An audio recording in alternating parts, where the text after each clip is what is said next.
We're here today to celebrate the love that Kenzie and Nick have formed together. I've known Kenzie since the second grade. She has not only been my best friend, but she has been a sister to me.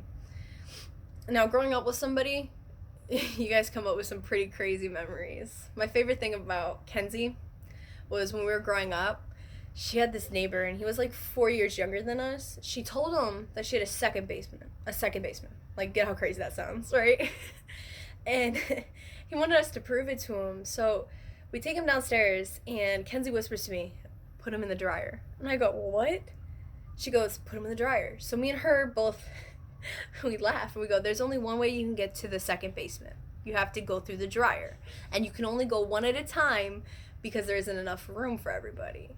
So this kid allows us to shove him in the dryer. And as I'm shoving him in the dryer, Kenzie goes, "Wait, there's a thing I forgot to tell you.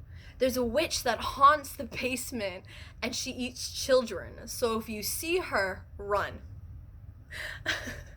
So she shuts the door and runs upstairs. And so the only thing I could think of to do was to hide. So of course I hid.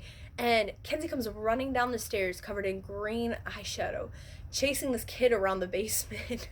And he's screaming bloody murder. And the worst part about it is he actually believed us. Like, he told his grandparents that Kenzie had a second basement and that there was a witch that was out to kill him. It's so funny. You know, looking back on everything now, you would think that Kenzie's living that independent single life. Not because, you know, nobody would love her, but because she's too much to handle for any man, you know? Now, I know that sounds like an insult, but believe me, I know her better than anybody. She's the whole package. And then here comes Nick, the shy, timid guy, who loves everything about her, even the most frustrating things. And believe me, I know more than anybody. She got a lot of them. Well, Nick, when I first met him, I sat next to him on the bus, and he stared at me. I was trying to speak to him, you know, because that's the thing that you would do, you know, common sense. And he just stared at me, blank expression. Shy as ever. It's the most awkward 30-minute bus ride I've ever been on. Well, flash forward, we end up all having a physics class together. That's how Kenzie and Nick met. And they, right off the bat, just clicked together, you know.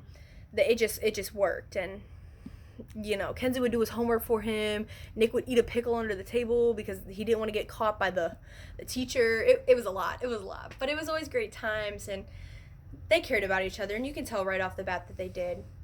So, Nick, I'm going to tell you this. This is my piece of advice that I'm going to leave you with.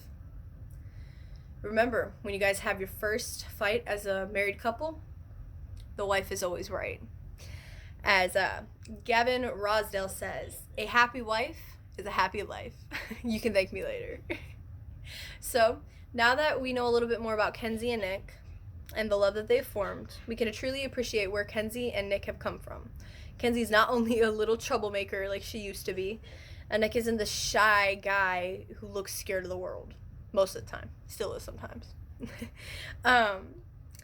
So, let's raise a glass to my two favorite people, and I'm going to leave you with this last little bit of wisdom. It's an Irish blessing. May the wind always be at your back. May the warm rays of the sun fall upon you. May the love and laughter light your days and warm your heart and home. May your mornings bring you joy and your evenings bring you peace, love, life, and happiness. May your troubles be few and your blessings be many. I love you guys dearly. Cheers.